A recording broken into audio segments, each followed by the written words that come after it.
Good. Good stuff. Thanks everybody for joining us today. Really appreciated. You know, everyone's really busy. Do what they do.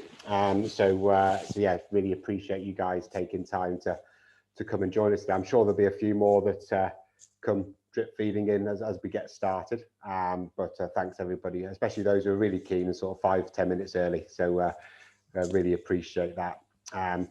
Obviously for today, you know, we're probably going to take about 30-45 minutes. Got a bit of housekeeping to go through just to start off with, so you know where to leave questions, etc., and some participation through the next half an hour, 45 minutes. But today we're going to be discussing about you know, identifying revenue opportunities within your tee sheet at the golf club that you are that you work at or have some sort of input into. So got lots of different people from different golf clubs and different parts of the industry joining us today. So it really is just 30-45 minutes, an opportunity to ask a few questions. Myself and Rob have got a few thoughts and beliefs and some numbers to go through. Obviously, the last 18 months to 2 years has been a bit topsy-turvy, to say the least. We don't need to go through that in great detail, but we've got some real good, interesting numbers and what we believe trends that are coming into play over the last couple of months, heading into the second half of the year. So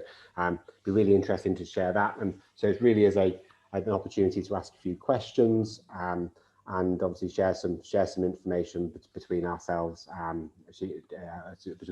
as well. So without further ado, we'll get cracking. First of all, before we go into start into too much depth, can I just check that everyone can hear us? So if you can hear me, just double check it. I think you can. But if you click the raise your hand button in the toolbar that you can see, the Zoom toolbar for the webinar.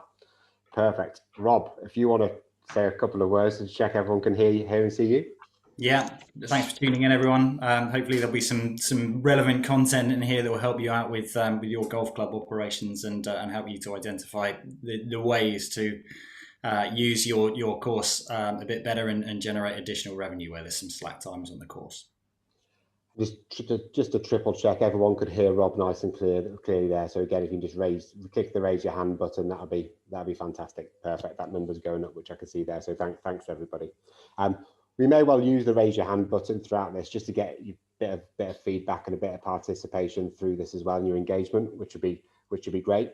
We've got a bit of a Q&A as well, so we're going to answer some questions at the end of this. So the best way to leave your questions throughout the session, what we'll do, if there are any questions, we'll collate them throughout the 30-minute session, and then we'll answer them at the end. So you can use the Q&A button that you can see on your toolbar. Alternatively, you can use the chat button as well. So we'll pick them up from both sections there as well. So feel free to ask any questions in those spaces, and we'll happily help answer them, or try to answer them at the end of the session between myself and Rob.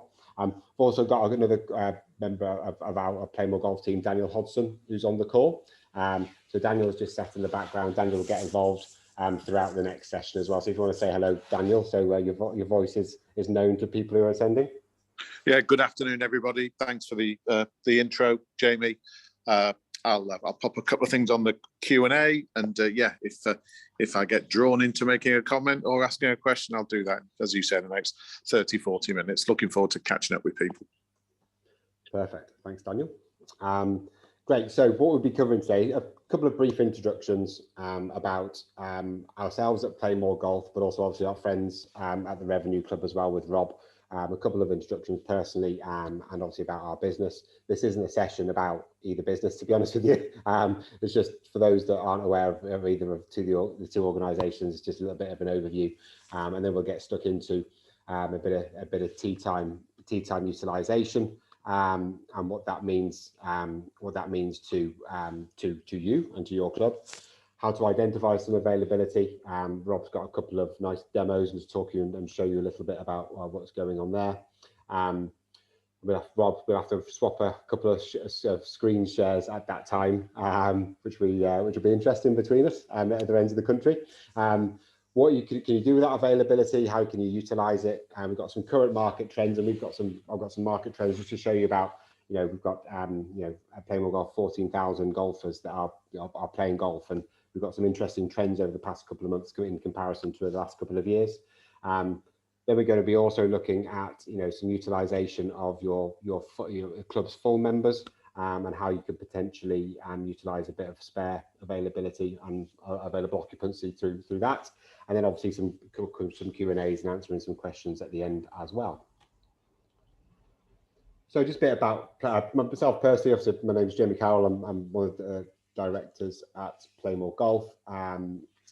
Crikey, I've got just turned 40, so around about 18 years experience in the golf industry, in the commercial golf industry, and obviously been part of PlayMoreGolf for the last 5 years, and we work with over 260 golf clubs and operate a flexible membership product within that club.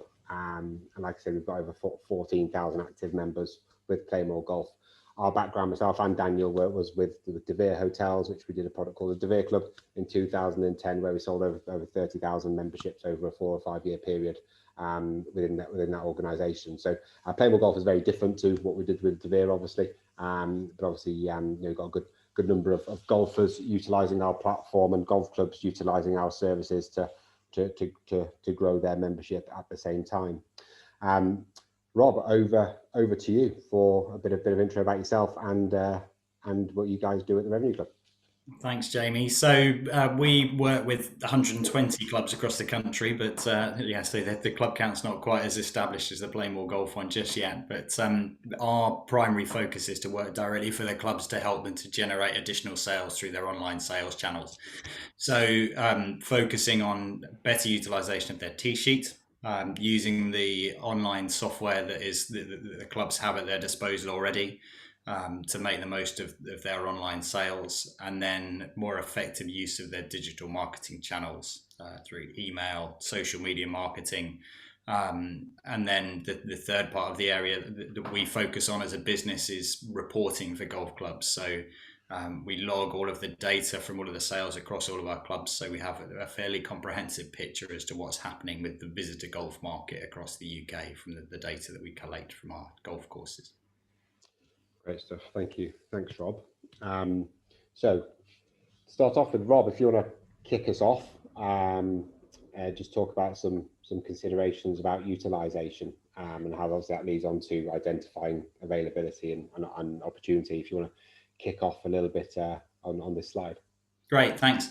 So when we start operating with a golf club, one of the first things that we look at is what the course utilisation is like, which helps us to identify what the potential is. And there are some courses that we set up with, and they look very busy, and the feel around the club is that it's very busy.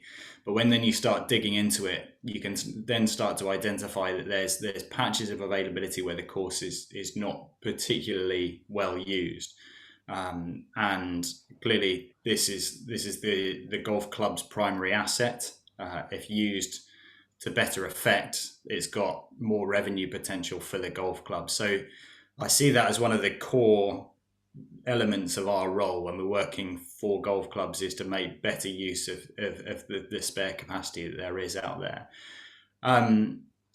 Some clubs monitor it almost religiously. Some clubs are a little bit more loose about how they record the number of rounds that are played there, and so the picture can sometimes be a little bit woolly on what the course utilization is like, depending on what kind of system that they run at the club.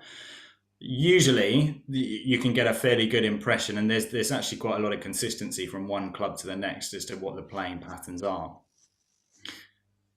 Thankfully, with the software that a lot of golf clubs have in place at the moment, the most prevalent being BRS and Intelligent Golf, there's some really simple reports in there that helps golf clubs to identify where they're busy and where they're quiet. So rather than sort of going off anecdotal evidence of the course just being really busy and a general observation, you can really pin down to when those times are. And you can do that from a member point of view, so to see when the members are playing, see when the visitors are coming through, and you can actually use particular tactics to manipulate when the people are going out on the course.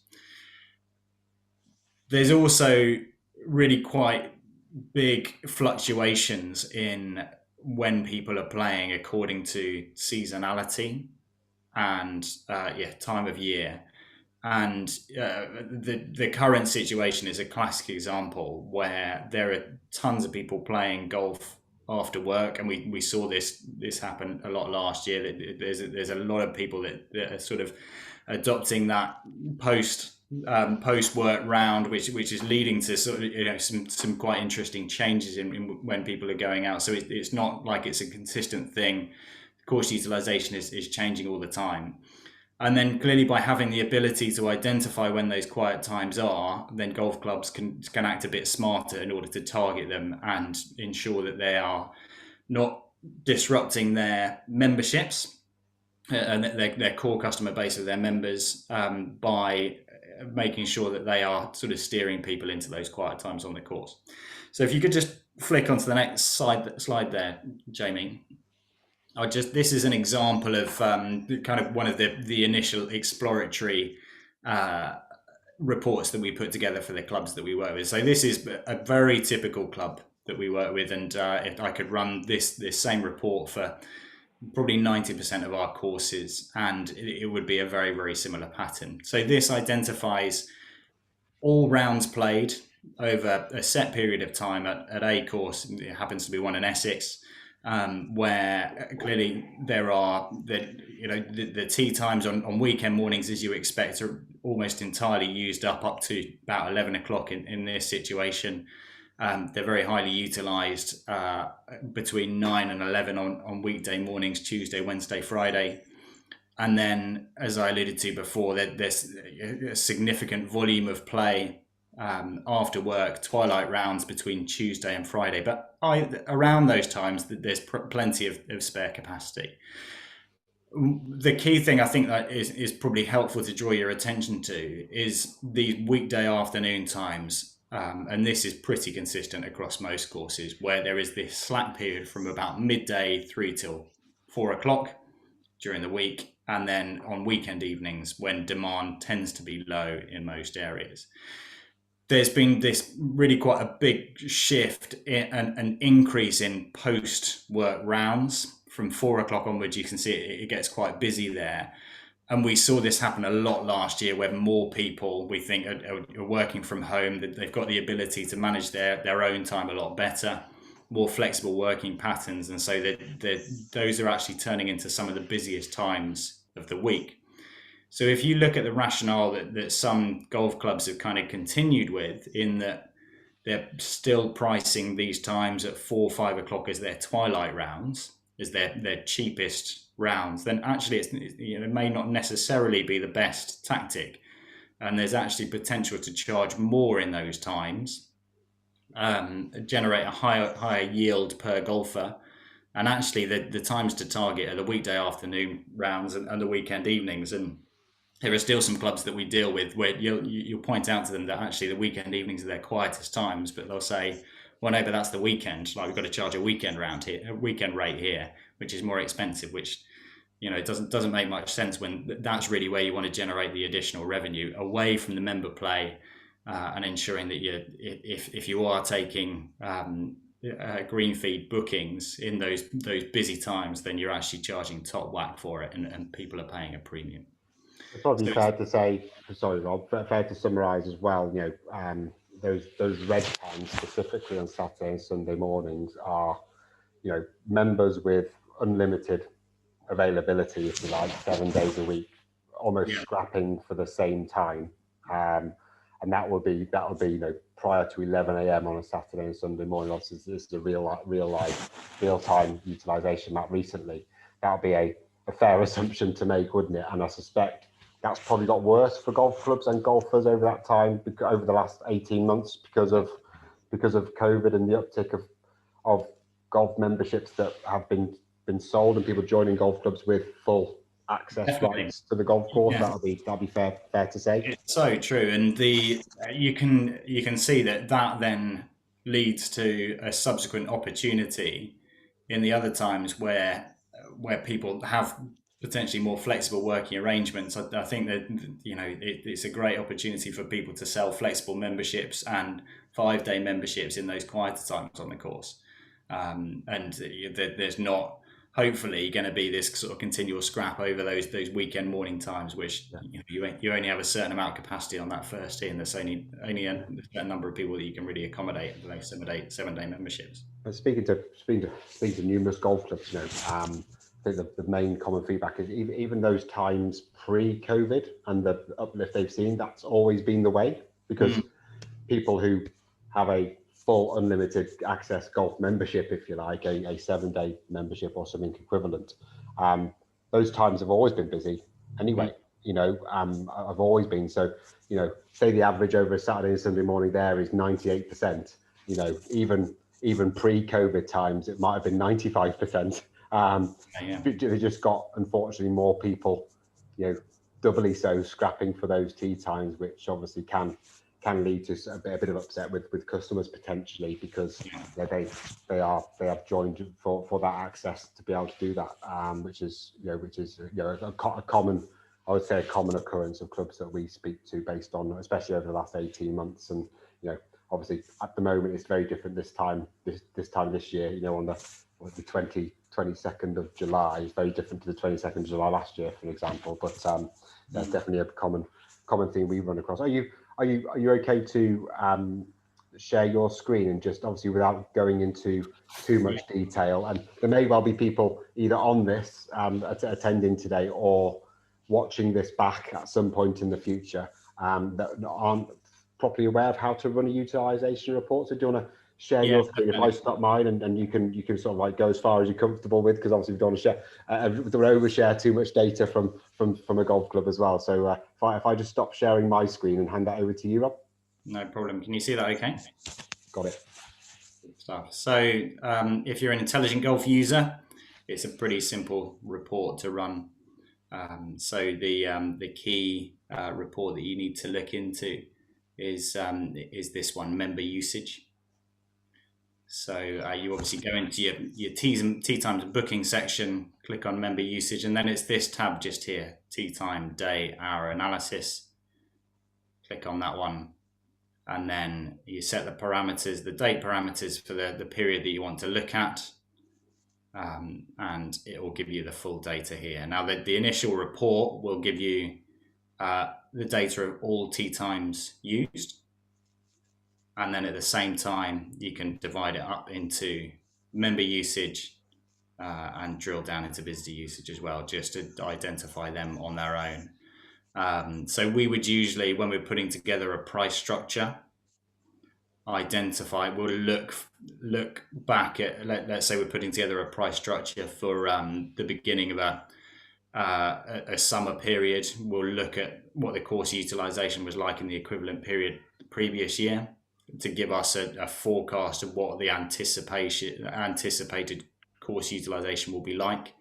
We'll then run that sort of heat map exercise to identify when's busy, when's quiet, and then we set up what we say is kind of our best guess at the beginning of the season. We think, right, this is what we're likely to encounter in the initial weeks, and we look at this historic course utilization will enable us to kind of really drill down into that data to look at where the areas are to target, where we can increase price, where we need to be more competitive in order to generate to kind of steer people into those quieter times. And rather than just kind of putting a finger in the air as to what we think it's going to be like, or sort of running with a historic pricing structure where someone has where they've just thought, well, yeah, we do a morning, an afternoon, and an evening rate. Actually, does that make sense anymore? If you can see, this is a perfect example here, where this course is 100% utilized between 4 and 6 every Wednesday evening. Same here. You really wouldn't want to be charging cheap twilight rates around this play here. But actually, you need to kind of identify these quieter areas in the course, and that's really an important exercise to go through at the beginning of each seasonal rate change. Rob, I just have a question for you there, if that's okay. Yeah. could that be that that's a roll-up evening for the club, and the club just block the tee sheet, or is that going to be? It depends on how the club records it. So some clubs will just block book the tee sheet, and then it will appear to be 100% utilised. Some will set it up as, let's say, a competition, and it will only be the rounds that are booked that will be recorded. So it just depends how the club's using their system. Yeah, because that in itself, Rob, I work with a number of other clubs, and quite often I go to a club, they would block book, say 3 hours, but actually they might only be occupied at 18-20% of the actual tee times get occupied. Yeah, which is why it would be important to record the rounds played rather than just go for a generic block booking, unless they know that all of those tee times are going to be used.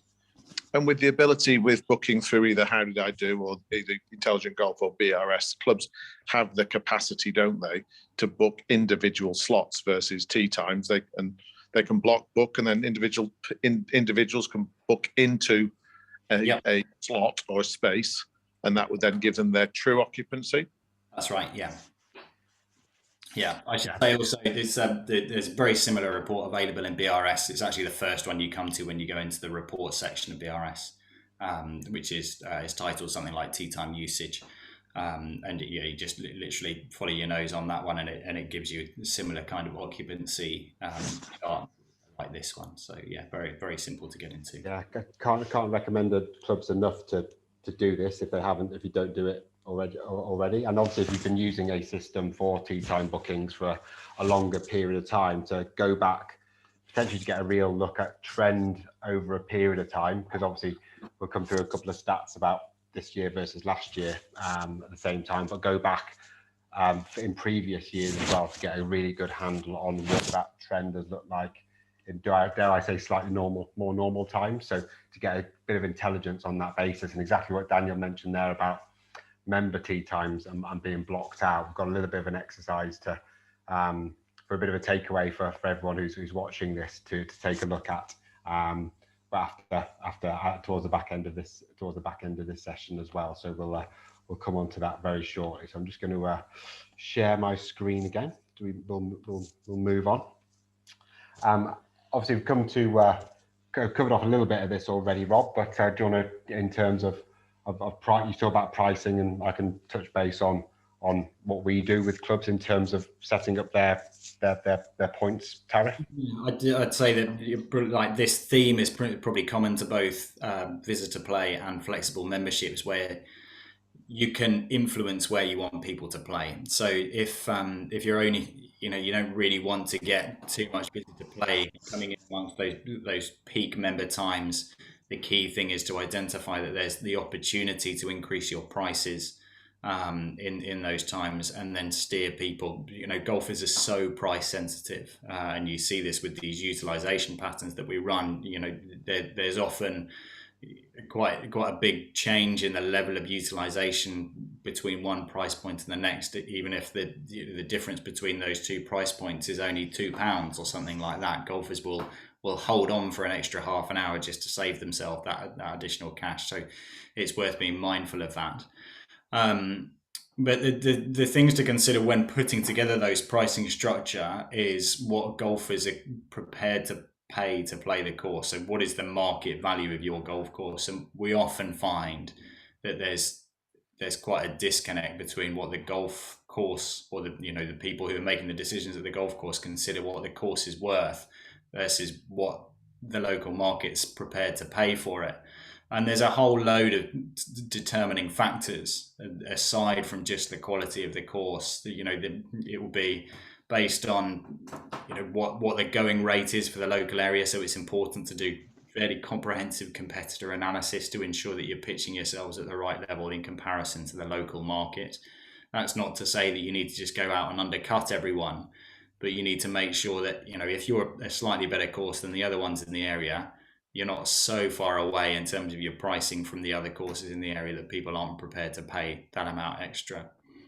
And then there's other things that, people will be mindful of, the time of the day. People will be prepared to pay more if they're playing at a peak time in the morning versus what they perceive to be an off-peak time in the afternoon. Mondays are generally quiet, so people can find tee time offers if they kind of look around and find deals on those quieter days of the week. What's the course condition like? And ultimately, the position that you need to get to as a golf course is to have your customers, the visitors, walking off the 18th green feeling like they've got great value for money, so that you then have them nailed on as repeat customers. If they feel like they've got a good deal, they're going to go and tell their friends about it. They're going to come back for another round.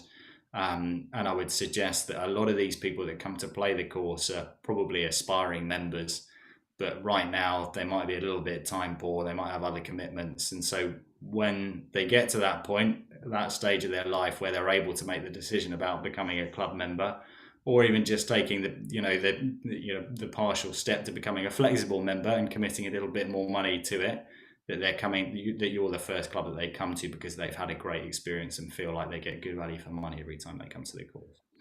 One thing that I would say is that this position that we find ourselves in at the moment, where demand has considerably increased for golf, there's been a huge surge in participation as a result of everything that happened last year. That this is now the perfect opportunity for golf clubs to increase their prices wherever they possibly can. We've been in a position as an industry where golf club pricing, particularly green fees, have been quite depressed for a number of years for a number of different reasons. The primary one, in my opinion, is the oversupply of golf courses. But now that seems to have kind of shifted a bit. Now there's a better balance as far as that's concerned. If golf courses don't take the opportunity to increase their rates, it'll be a bit of an own goal. Because there are, as we know, golf club costs are rising all the time. So it's important that they do that. And that it has a number of different benefits, taking those steps. First and foremost, it demonstrates to the members that they're getting better value for money for their membership. So whenever the members do that calculation as to how many times a year they need to play in order to justify a membership versus paying a green fee, if the headline green fee at the peak time is being increased, then they'll be reassured that their membership subs are better value for money. And then there's a whole host of other benefits, such as increasing the status of the course, because people will base their opinion of the course on what their headline green fee rate is like. And so when someone's looking at a £30 course versus a £50 course, well, they'll assume that the £50 course is a better golf club. And then clearly, when you earmark these off-peak times and perhaps are loading off-peak rates that might be discounted from that sort of the higher value headline rate, then people will perceive that as better value for money and might be more inclined to pay that higher price. So yeah, there's sort of lots of tacit messaging that you can achieve through simply just manipulating the pricing and not being afraid to advertise those broadly. Definitely. And then Rob, obviously we look onto got a couple of examples here of sort of like trends, if you like, from June last year, obviously, which was a very unique time coming out of lockdown, which obviously golf was, probably one of the only sports and activities people could do, versus what obviously over the last 12 months, which has been, we've got a term internally which has been it's been lumpy, which this graph tends to show, especially from sort of September, October back through to late March, where things opened up again, and obviously holding that through the main part of the season.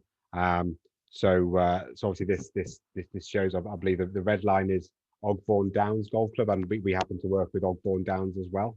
They've got about 180 PlayMoreGolf members there, and obviously the average of the clubs that you work with, is that right? That's right, yeah. So this is a screenshot from our reporting suite where the golf clubs that we work with are able to benchmark themselves against national averages. So the green line is a combination of all of the courses that we have online. So it just shows that how high that level of utilization was last June when everything reopened, when golf courses were up at about 80% utilization.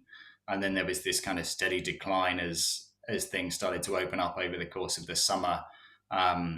but then you can see these increases around the times that there was as the courses were coming out of lockdown, in particular April this year, which was very high in comparison to previous norms. But what we've seen is that the level that clubs are operating now in terms of demand, from the web traffic that we monitor that goes through to booking engines, and the volume of green fee sales that clubs are doing, is it's about 3 times bigger than what it was in 2019.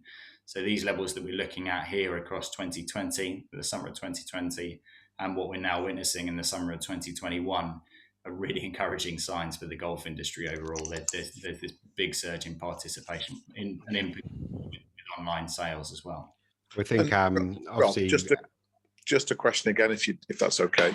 But we feel then that participation is high, but you would anticipate that over the coming months and years that there's a risk that it could return back to where it was. And on that basis, we need to find ways to capture. Yeah, one thing that these new or invariably are they new golfers, or are they people who had clubs at the back of their garage who've suddenly said, I'm going to do this again, and they've just been bitten a little bit enough by the bug. How do we keep them in participation, reasonably frequent participation in the game?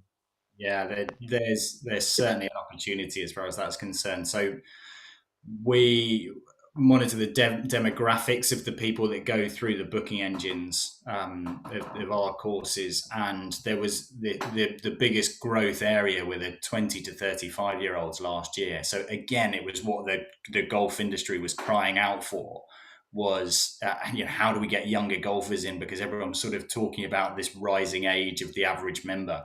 And the perfect storm last year as far as the golf industry was concerned. Lots of younger people getting out into open space and having that social time on the course with their friends when nothing else was going on.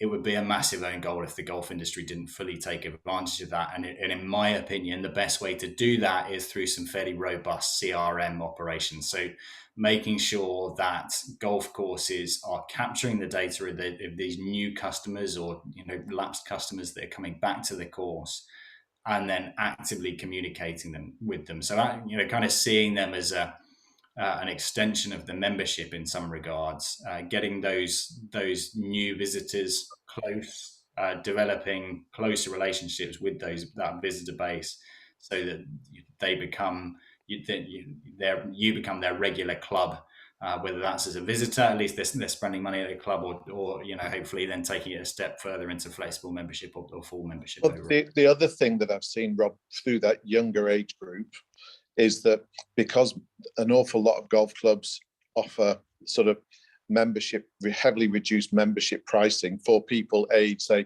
20 to 35, that they've taken a lot of new members at a very heavily discounted rate.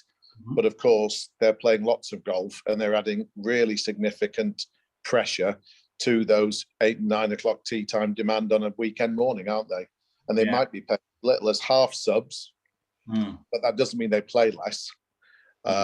It means they probably play as much as a traditional 7-day member, and yet they're all, they're trigger happy at 1 second past 7 a.m.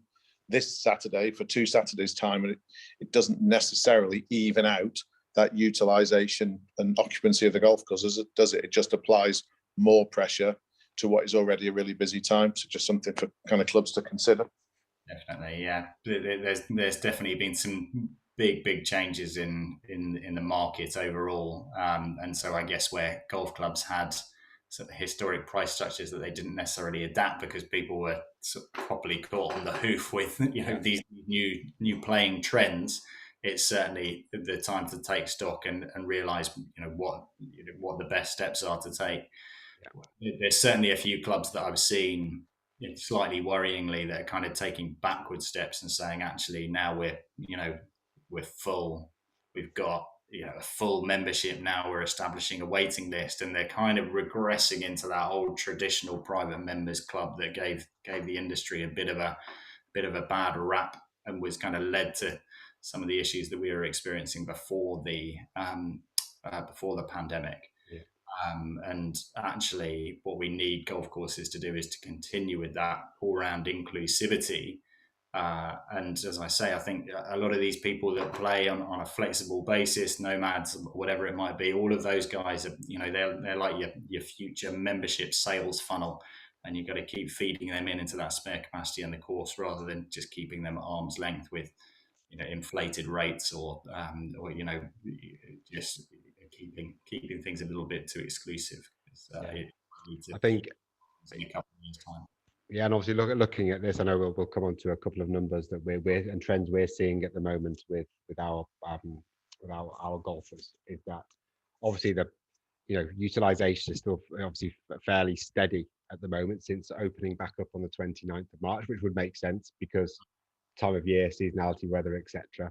But obviously there is still around about 20% drop off versus what it was in June last year. If you look at June like for like, so it's obviously it's a different market now from what it was this time last year, because there's other things to do, and that shows in that slightly in that utilization year on year. But at the same time, there's even through July and August and going to September, hopefully for the best for everybody, that there's other things to do instead of just golf, just for everyone's sanity more than everything else. And obviously that utilization will be an interesting thing. And obviously we're seeing a couple of trends which we'll come on to shortly. And I think obviously myself and Rob have had a conversation recently about the uptick in utilization, but we both believe is visitors still playing on an ad hoc basis and paying a green fee, which is great. And I think the next slide, which we'll come on to now, that Rob will talk about and show that in terms of visitor web traffic and coming through onto the golf course. So there's a great opportunity for the golf industry that obviously every golf club's got a few more members than they would have normally had at this point 2 years ago. But also there's more people playing the golf course that aren't a member, and exactly what you said earlier about data capture and having a proper CRM to be able to communicate those and to be able to track those and to be able to communicate effectively to the right age group, the right demographic at the right time with the right product is absolutely paramount importance. And I highly recommend every golf club to have that in place, because that will just give this some longevity and some strategic stability versus just let's throw a discounted membership offering at them and decreasing the yield per round from their members. So so there's still the big uptick is visitors still playing on an ad hoc basis but haven't committed to joining a golf club for one reason or another after playing a little bit more, come back into the game over the last 12 months and be able to get stuck in and go from there. So it's a huge opportunity that is there. But if you want to just talk through, Rob, this this kind of trend and conversion number that you've obviously put together here to show everyone. Yeah, it's something that we monitor on an ongoing basis to look at the effectiveness of the pricing structures that we've got in place. So of a number of different KPIs that we'll look at, conversion is the one that gives us the biggest indication as to how well things are going. So what we're talking about here is the conversion of the web traffic that goes through to the booking engine to bookings, to subsequent bookings made by golfers. So in this particular scenario where you've got conversion last August of nigh on 30%. So of the web traffic that was coming through into Ultra Golf Courses booking engine, 30% of those people were going on to make a booking. You can see actually that the market trend is slightly below that, but essentially anything above 10% is pretty good. When a club's conversion drops below 10%, it usually raises a bit of a red flag for us, and it means that we need to go and revisit things. So essentially, if you're above the market average, and you can see that it's been fairly consistent from last summer and into this summer, where golf courses are converting at around about 17, 18%. If your conversion of web traffic to bookings is higher than that market average, it gives you an indication that there's an opportunity to increase your prices, which is obviously a great sign. And then if you just you level out across the market average, having increased your rate, then ultimately that'll be a good outcome. And then conversely, if you're well below the market average, it indicates that there's either a problem with availability or pricing. The conversion is usually related to one of those two things. So if utilization of the golf course is extremely high, golfers are coming through to the booking engine and they can't see the tee time that they want to book, then obviously that's going to not result in a conversion or a booking at the end of it. Or if a golf club has overcooked their prices, then again, it can lead to low conversion levels because people will get through to the booking engine, decide it's too expensive and not make a booking. So again, just a really good thing to be able to identify rather than just waiting for the end of the season, seeing how that new price structure that where you might have increased your prices has performed. You can monitor this almost in real time data to see how well things are going. We do this on a pretty regular basis for our golf courses to ensure that they're converting at the right levels. And then, if there's something amiss or if there's an opportunity there that you can take full advantage of, then you can jump on that straight away. And not to throw you under the bus with a question here, Rob. I just thought of a question.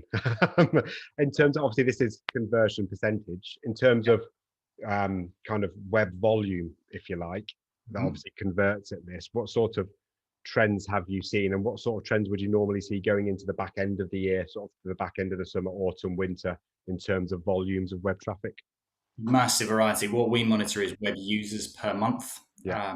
So you might have a sleepy golf club that's right out in the sticks somewhere that might generate somewhere in the region of 200 to 300 web users per month, through to a busy sort of commercially focused club that's based in a fairly urban location that can be up to sort of 2,000 to 3,000 web users per month. Yeah. It depends entirely on the type of club, the volume of visitor business that they tend to do. But the other thing is that all of that can be affected and manipulated by additional marketing activity. So where we identify that there is particularly low web traffic in particular areas, and clubs might not be aware of this before because they may not have had an analytics tracker on the back end of their website, but you can see if web traffic is particularly low through some increased marketing activity is digital, needs to be digital marketing that's targeted, that's driving people into the booking engine. You can rectify that through some proactive activity. Great stuff. Thanks, Rob. Thanks for all that. I'm going to share some numbers from what we're seeing in trends now, Rob, and obviously feel free to get involved over the next few. I've thrown one question at you that we haven't spoke about, so feel free to do the same. But it's only one. So let's go through a couple of numbers. So obviously from as a business, we target that infrequent golfer for golf clubs that obviously results in contracted membership revenue on a joiner and renewal basis for clubs. So we've seen some really interesting trends over the past couple of months, particularly coming out of lockdown and different people's habits over versus last year. So the two real key numbers was the frequency of golf that our 14,000 members are playing and have been playing versus previous years, and our belief, backed up by the numbers, that as per Rob's chart earlier, in terms of utilization versus this time last year, in terms of obviously the numbers bear fruit, is that it's not as the demand is still strong because it's summer. However, the demand is not what it was at this time last year for numerous reasons. Obviously, June and July this year is very, very, very different from what it was last year. But our belief with what the numbers backed up was that our infrequent golfers who are members of clubs through our platform, the trend is very much getting back to where it was actually in 2019 in terms of frequency of play during the summer. So what this shows in June was that our members played 1.5 times per member on average in June 2019. Last year was 3.1, which is understandable because again it was only what people could do, so people utilizing their membership more frequently. But last month, June this year, was down to June 2019 was 1.3 rounds per member, and June 2021 was 1.5, so just slightly above what it was in June 2019. Although, and then for the first 19 days in July, it's virtually neck and neck versus what it was in July 2019. So in the first 19 days in July 2019, our members played just shy of one time for the first 19 days of July, which was 0.93, believe it or not. And then 2021, the first 19 days is 0.92. So it's actually just a little bit less than what they were playing in 2019. So our customers with golf clubs are getting back into the kind of the rhythm of what it was in 2019, i.e. playing on average between 8 and 10 rounds of golf a year, albeit it being contracted revenue for golf clubs, obviously taking the risk of weather dependent revenue moving into the back end of the season. So obviously you can see the spike clearly in 2020 for a post lockdown, but we're actually seeing that the trend is obviously getting significantly back to where it was in 2019. And obviously, like I said earlier, Rob, in terms of obviously there's still a high demand in total, but obviously that is also obviously added to by visitor golfers, and that's where the opportunity 100% lies in terms of they may not want to go for a full membership, but at this current time, because hence they're visiting golfers and paying green fees, but obviously a flexible membership of a kind is a great halfway house for those people to give them the best of both worlds, and at the same time mean contracted revenue for the club. So we're thoroughly anticipating our member frequency trends to continue as it has been for June and July, especially with flights opening back up and people going on a few more holidays where and when they can over the next couple of months with the summer holidays and going into the autumn. So really interesting numbers that are bearing fruit from our membership base. A couple of other numbers as well is that throughout June and July, 72% of PlayMoreGolf members golf has been after 1 o'clock in the afternoon. So again, going back to Rob's heat map there, really fitting in with when there is more availability. These people aren't disrupting those peak Saturday and Sunday morning tee slots, because in the nice way possible, golf clubs have got enough of them. They always have, but they've got more than normal now. So it's great to see that these people, they are working around that availability, and the key driver for that is their average booking window, which is less than 3 days out ahead of arrival for that tee time. So again, golf clubs, working backwards, if it's a resort, they might have some residential or corporate golf days booking 12 to 18 months in advance. The odd society day booking 3 months out in advance. Full corporate members maybe 30 days, full members maybe 10 to 14 days or more, and these then slotting into that booking window. And Rob, you've got some interesting booking stats for visitor golfers, I believe, as well. Oh, you're muted, Rob.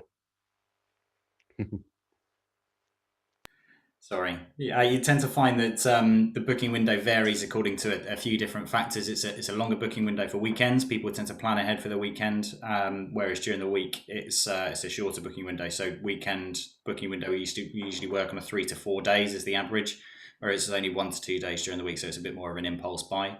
The rates are a bit cheaper during the week as well. That might be something, the reason for it, and obviously sort of ducking out for an after work round is maybe not so much of a considered planned event as a weekend round might be. So we sort of change our marketing activity accordingly. I think we might have been a bit remiss on the admin. Is there a question there from? We've got a raised hand. Is it worth looking into those questions? Yeah, it's me again, Rob.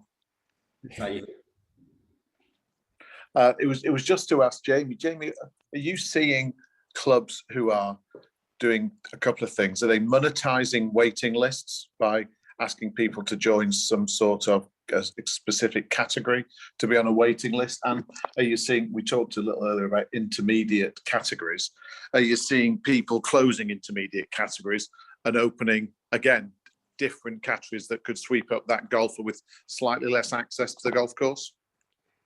Yeah, absolutely. We've got we started to work with a number of clubs recently that are, they are, in for all intents and purposes, full on membership categories that give people unlimited amounts of golf 7 days a week.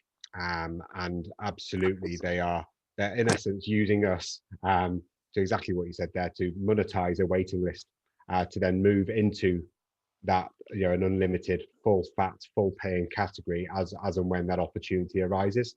So it's kind of a double bubble in terms of profit generator for them, because obviously they're contracting that revenue straight off the bat, and then obviously getting the uplift when they upgrade, which is absolutely is the case.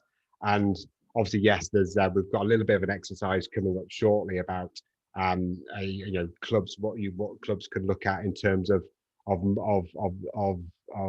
looking at the yield of their full members, in terms of how many, potentially that they charge £1,000 for their full membership, but how many members do they have with full 7 day rights, and actually how much is that worth to them per member in reality terms. So we'll come on to a little bit of an exercise that clubs can take a look at, just to put a couple of numbers together to give them some extra intelligence on those full playing categories. So yeah, that's obviously really important. And obviously, like you said earlier, Daniel, that there's obviously a number of clubs that have sold significant amounts of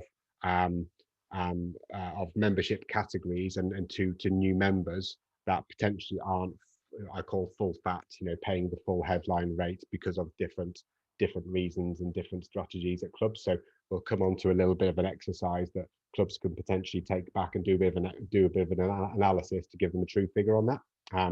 One number obviously we've got there is the average yield per point. And for anybody watching this that may not know what that means, so obviously a PlayMoreGolf membership gives a member a number of points to use at golf courses across the country, but also a designated home club. And a member who purchases those points, they actually purchase it at £3.50 a point in bulk, at different price points. So in terms of what we're seeing at the moment is that, let's say a golf club chooses to add a rate of 8 points for a round of golf, of which they've received that revenue already up front for. The actual value to the customer on that basis of what they purchase is they're using £28 of points. So it's 8 lots of £3.50. In reality, the yield is stronger than that for the club. So for the club, it's actually £4.60 per point, which is an uplift of £1.10 per point that's utilised. So an 8 point round of golf for a club at the moment is actually worth £36.80 instead of the normal £28 from the members' point of view. So it's actually increasing the yield per round based on what we're seeing in trends from that point of view. And obviously, allied that with 72% of golf being played after 1 o'clock is obviously an attractive looking customer for a number of clubs at the moment. So an interesting bit of analysis that obviously that we look at in terms of a value per round of golf on that basis.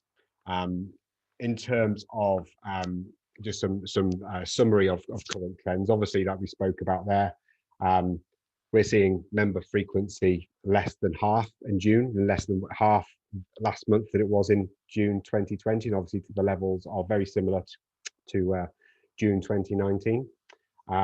July, again, that trend is continuing, meaning that, as per Rob's slide, there is albeit decent utilization with visitors at the moment at clubs. It is less, there's more availability than there was this time last year. And again, every club is different in terms of when that availability is, albeit that heat map that Rob put under is, you can obviously ring fence a large percentage of clubs in the UK on that basis. But again, every club is slightly different. Every golf club does the seniors morning might well be 10 till 12. Some clubs it might be 7 till 9. It's different. It's horses for courses at each club for sure, and they differ slightly, especially again what Rob spoke about in terms of where they're positioned and located plays a part in that as well. Again, 72% of golf being played after 1 o'clock, and again, what Rob summarised that perfectly is that people's playing patterns and lifestyle patterns have changed a little bit and able to do that, and also our 14,000 members of clubs where a club sets up the points matrix to suit their business. So they naturally make those their times where they have more availability. They naturally make that more appealing to people with their points per round tariff. Hence, a lot of people play more golf during those times versus disrupting Saturday and Sunday mornings. And remember, that booking window is so short as well from an average member point of view. And again, obviously the booking window there, and obviously the yield per point is significantly higher than what the actual customer pays for, which is only a good thing, and exactly what Rob mentioned earlier in terms of an opportunity and seeing to maximize the yield per round from a visitor, but also looking at that from a membership point of view. And obviously we always see a really strong yield from a PlayMoreGolf customer at clubs that we work with, which is great. So it's worthwhile, again, question there, an open question for everybody watching this, is that what do those trends mean for your club in terms of utilization and availability, and obviously driving traffic to different times on the golf course instead of everyone battling over the same time, which obviously in a nice way possible, only 4 people can play in the 8:08 tee time on a July Saturday morning. You can't fit any more people out on that time. So potentially looking at your tee sheet accordingly to be able to make real logical decisions based on the facts of what your demand is at different times of your golf course. Again, obviously, just a reminder, if you've got any questions, feel free to leave them in the Q&A function or the chat function. Notice we've been going on already for 55 minutes, Rob and Daniel, so we'll crack on through this. But again, feel free to drop any questions down there. Just got a couple of takeaways for clubs to do in terms of maximizing and obviously identifying availability and utilization of the tee sheet. So an exercise is just based on a golf club's full membership. So both a 7-day members to start off with, and then 5 days. But when I say 7-day members, touching base on what Daniel spoke about earlier, is what we'll do is measure the current membership base at your club that has full access 7 days a week, unlimited golf. And to be able to do this exercise, to be able to then attribute a value or a yield per round of your 5 and 7 day members, so you can actually look constructively and objectively at what that means per round to your golf club. And then obviously you can stack that up against what you achieve on visitors and other player types. So to start off with, out of your membership database, whether it's Intelligent Golf, BRS, or club systems, right? Anything that you use for your full membership management, is to collate and get the total number of members that have unlimited golf access 7 days a week.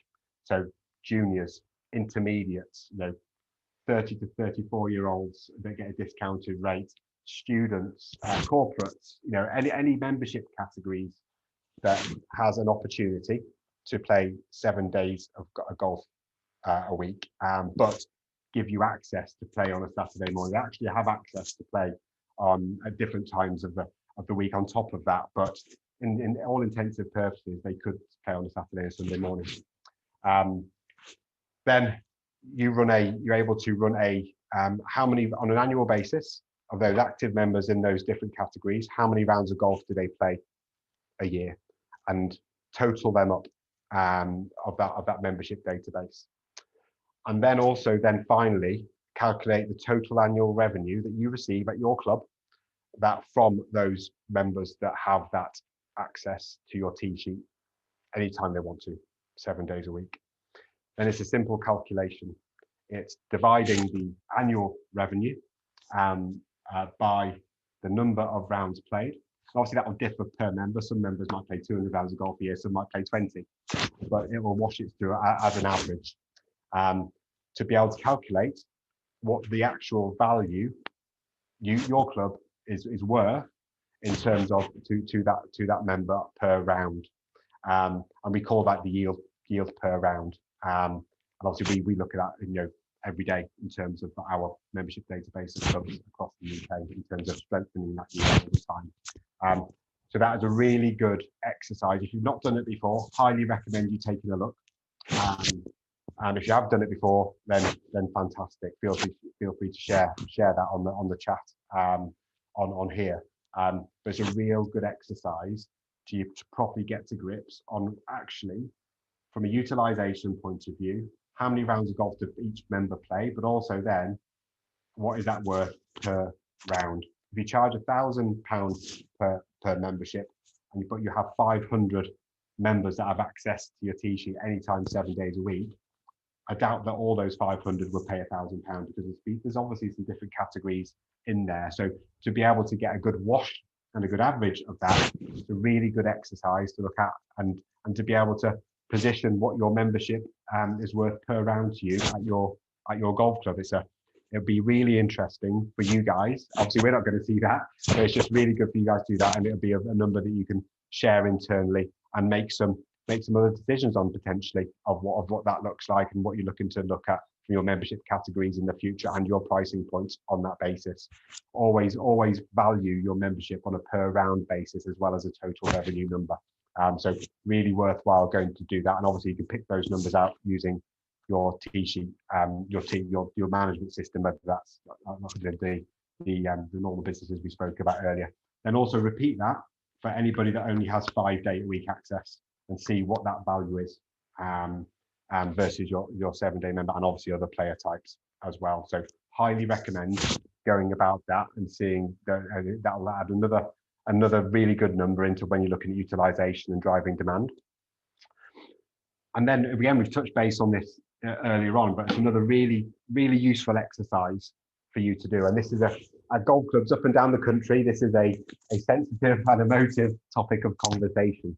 But Daniel touched base on it earlier, is that many golf clubs block off, especially members-based clubs, but even proprietary resort, block off significant sections of your tee sheet for members to book into, whether that's roll-ups, seniors, weekend competitions, whatever it may well be.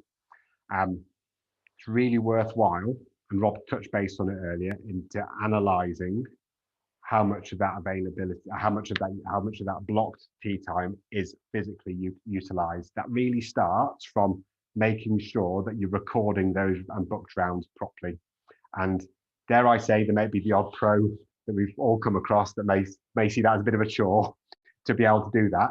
But for your full members, it's a real worthwhile exercise actually seeing the utilisation of those times. And Rob, there's a way that you can do that in that tee sheet operating, instead of just seeing 100%. Is there a way to drill into that to be able to do that? Yeah, it requires the buy-in of the members to actually book into those times. So some clubs don't like it and like to have that kind of the freedom and the liberty of just blocking those times off and allowing people to roll up in those windows of availability. It depends how a club, how tight a club wants to be in monitoring the utilization of those times. If they, I know that there's certainly still a big chunk of members that want to have that liberty of being able just to roll up, not have to check in, and the freedom. But clearly every one of those tee times is worth a significant sum of money to the golf club. So definitely. Those peak times particularly well, then they could be missing out on a revenue opportunity. I think it's just a real worthwhile exercise golf clubs undertaking, and then seeing if they want to make that decision to be able to do that if they don't do it at the moment, because I think it potentially would open a few eyes to some decision makers at clubs and the main stakeholders to be able to look at that, because that may well be allow you to plan for the future and to potentially look at releasing some tee times or closing down a little bit, instead of 4 hours, making it 3 hours worth of block tee times, because that's what's utilized.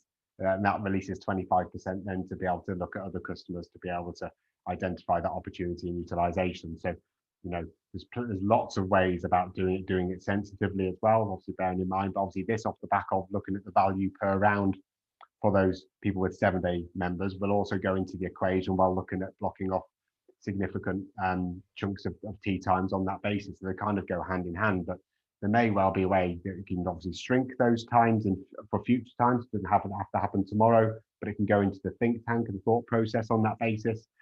But also, potentially just releasing some times ahead of that time. So, for example, let's take a midweek pay and play golfer that books within 1 to 2 days.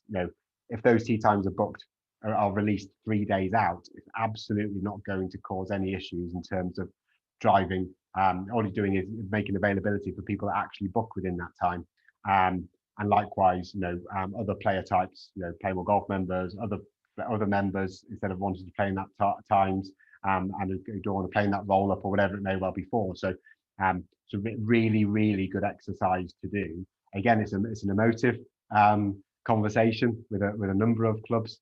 It's all well and good, obviously, us in our ivory tower are looking at this from a statistical basis, but I would certainly do this exercise and to potentially make some decisions in terms of recording those rounds in a bit more of a structured way for future decisions on that basis. So really worthwhile exercise for clubs to do on that basis.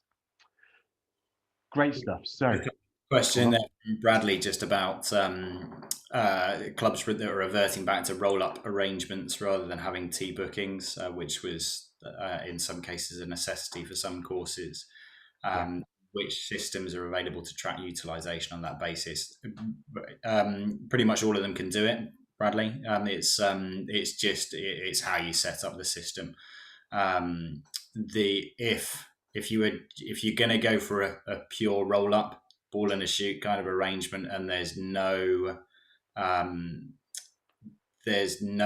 system in place where those golfers that are going out to play in that roll up are logged in the tee sheet, then it's really just down to the processes that you have in place and whether or not there's someone that's prepared either to check those golfers in, or whether those golfers that are, as they're making their way towards the first tee for the roll-up, are actually kind of checking in and their names going down onto the tee sheet. So it's down to really the club and the systems and the processes that you put in place and how keen you are to monitor that utilization. I think it's fair to say, isn't it, Rob, that this time last year, or in May last year, a number of clubs went through, inverted commas, a bit of pain to introduce a proper booking process for their members, which dare I say, we're trying to steer away from in previous years, just because of culture. And they take that pain last year to be able to do that. Obviously, there'll be a number of clubs that continue that because it allows them to manage their golf club accordingly. That is exactly what you said. The tee sheet is the biggest asset of vast majority of golf clubs in terms of how they run their business and go commercially. I'd hate to think that there'll be some clubs that then revert back to the old way 3 years ago, having gone through that pain to actually get that structured. But I'm sure we've come across the odd one or two. I've certainly heard of the odd one or two that have done that. We actually did a survey for a club just nearby that a lot of the members were saying actually we want to move back to the old system. We don't like the new one. There was a big response rate. They had about 300 people fill in the survey, and it was split almost exactly down the middle. Yeah. So some members love the new booking system and said, don't change back. We don't want to go back to the old way. Some would say, you don't go back to the old way, then I'm leaving. So it's a massively divisive subject, and it's a really emotive one as well. So definitely. I'm certainly not. I'd recommend any club that's gone through that pain to then undo that. To go back would just obviously doesn't make sense to do that. But having gone through that pain, to try and stick with it, because you probably make a couple of assumptions about the demographic of member that would want to keep that and what wouldn't. I'll let anyone make their own thoughts on that. But really highly recommend going through that to keep that going, because it really does allow a golf club to get to grips on the objectivity of their golf club and utilization, versus potential maybe a bit of subjectivity and on basis of that. So really recommend trying to keep that going, and obviously there's some great products out there to be able to make that as friendly as they can possibly do that. I've been around for years, so that'll be really interesting to see how. It'll be interesting to see what that club does go with. It'll be really interesting to see. Great, thanks Brad. I can't see any more questions. If there are any more questions, feel free to fire them at us. I'm just going to, before we disappear, there's the contact details of myself, Rob, and Daniel there. So feel free to take a look at that. Thanks for everybody for sticking with us. Obviously, it's taken a bit longer than normal. Obviously, really good conversation. Just want to thank you, Rob, for taking part in this, and everyone who's on here. What we'll do, we'll also make this available and send this across, the recording of this across to you, so you can share internally or with any peers or colleagues at your individual golf club or organisation as well. So just want to say thanks to everyone for attending. Thanks, Rob. Thanks, Daniel. And then yeah, if you've got anything else to add, Rob, before we wrap it up. No, just if there's any of these points that have sparked a bit of interest, then yeah, I'd love to chat more. So feel free to get in touch. No, definitely. And Daniel, yourself? He's dialed out. Oh, he's gone. Should have seen that. Excellent. So thanks everybody. And like exactly like Rob said there, any of these facts that you've got any follow up or any questions about, feel free to give us a buzz. You know, we're certainly not going to give it the big sales pitch. Anything that we can do to help your club, happy to play a part in that. So thank you everybody, and hopefully speak to you soon. Bye bye. Thanks.